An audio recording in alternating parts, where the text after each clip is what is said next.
Hey, Mark Anthony here to show you one of my most popular recipes, which is actually called a steak bake.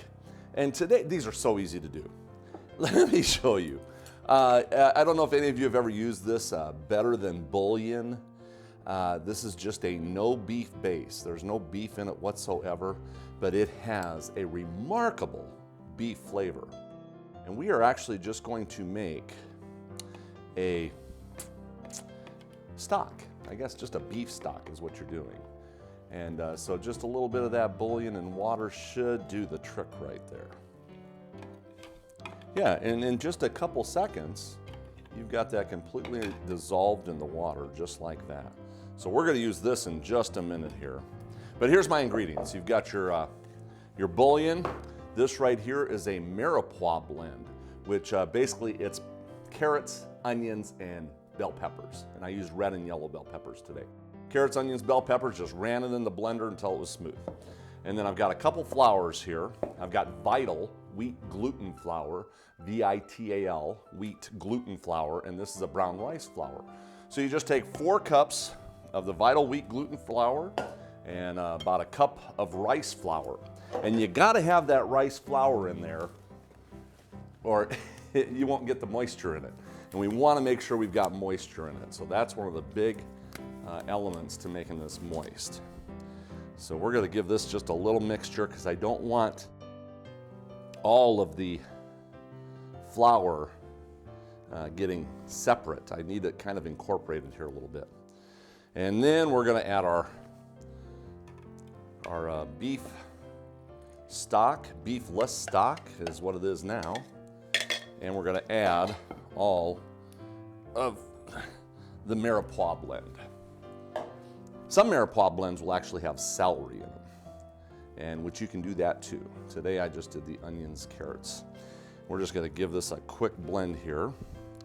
And it's pretty easy. This, I'm telling you, this is one of the easiest recipes you're ever gonna find when it comes to a steak meat substitute.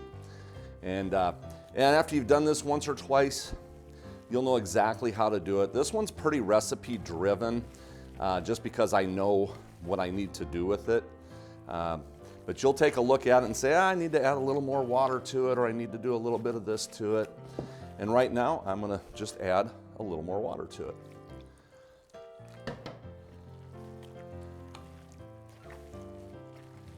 I just know that I need to add a little more water to it.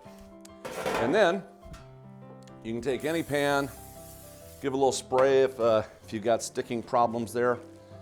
And then this right here, after it's been well incorporated, and we're gonna, but I'll tell you what, looks like we're missing something, doesn't it? That does not look like meat, does it? I've got my secret ingredient here, and that is a little bit of caramel food coloring.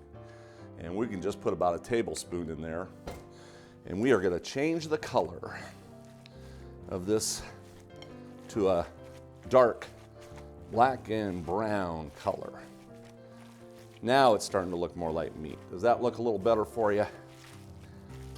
You could actually put the caramel coloring in right with the water mixture and everything if you want.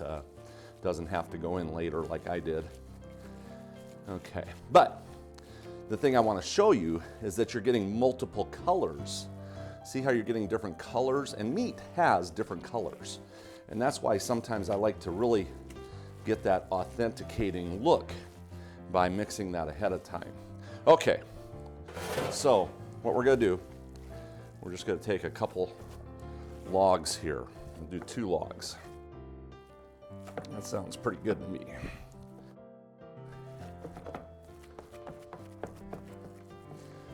And we're just gonna tighten this up, tighten it up, almost like filet mignons. Yes, I used to cook a lot of meat when I was an executive chef in Vegas. Oh yes, we cooked the steak, we cooked the lobster, we cooked all the unhealthy foods you could ever imagine. Of course, now, I just cook all the healthy foods you could ever imagine.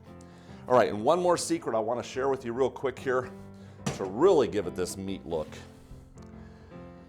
Just poke some holes in this, poke some holes in it like that, and then we're gonna sprinkle pure Vital wheat gluten flour right on the top. And yes, Vital wheat gluten flour is very good for you. If you're a celiac, you're not gonna want this, but anybody else, you'll be fine. And here's the trick. We're gonna add just a blazing of water right across the top here, like that, okay? And then try to close these up a little bit, these holes. You don't wanna do much blending right now. You wanna keep it stable. So, okay, just like that. Yes,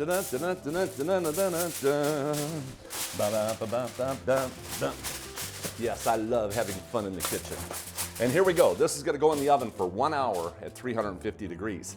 Then after an hour, I'm gonna take the top off for another half hour and give it a little crispiness on the outside. So here we go, and we will see you in an hour and a half.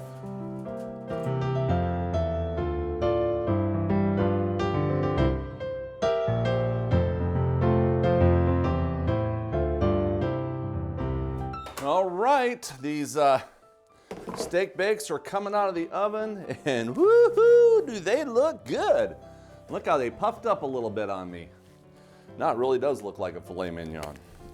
But wait till you see the inside of these babies. This is gonna blow you away. And I'm gonna give it a little scraping underneath here, kind of loosen it up a little bit. Yes, hot pans, hot food. Don't try this at home. Okay. Okay, here we go. Woo! I'm gonna flip that over. Now, there we go. You'll see this baby as it steams away. We got a lot of different color in there. And so here's a couple things you can do. Remember, I had the foil on it for the first hour. Then for a half hour, I kept it in there, but I took the foil off. So now you've got a little bit firmer top on it. It's kind of like a crispiness. When you cook like a filet mignon in the stove, in the oven, that's what happens. And and we're gonna cut this up. And by all means, you should let this rest a little bit as well. But you can do great big slivers like this. And you can see where you're getting whites, darks, you're getting different colors of the meat. And it actually looks just like gristle in there. It looks like a fat gristle. That's why you do those little pockets. So here's another thing you can do. Instead of doing the thinner slices like that, we can pull these over and just give these babies a slice like this. Any size you want, of course. And just like that, you've got cubes. Now these cubes are gonna be very, very successful for you to make beef stew. Beef tips with noodles. I've done this, that's my main thing I use this for, is beef tips with noodles. And you put your gravy in for your beef tips, that type of thing, and you are good to go. Now, of course, another thing you can do is take these babies and slice them lengthwise, like this. Give them a little length slice. And I would definitely let these cool down. But we're, for time's sake here, we're showing you the hot way to do this. Caliente. But now we have fajitas. So you can use that for fajitas. So look at all the different applications that you can do with this one product. And let me tell you, this is a go-to recipe. You can refrigerate and freeze this and use it as a later date. And whew. Taste panel.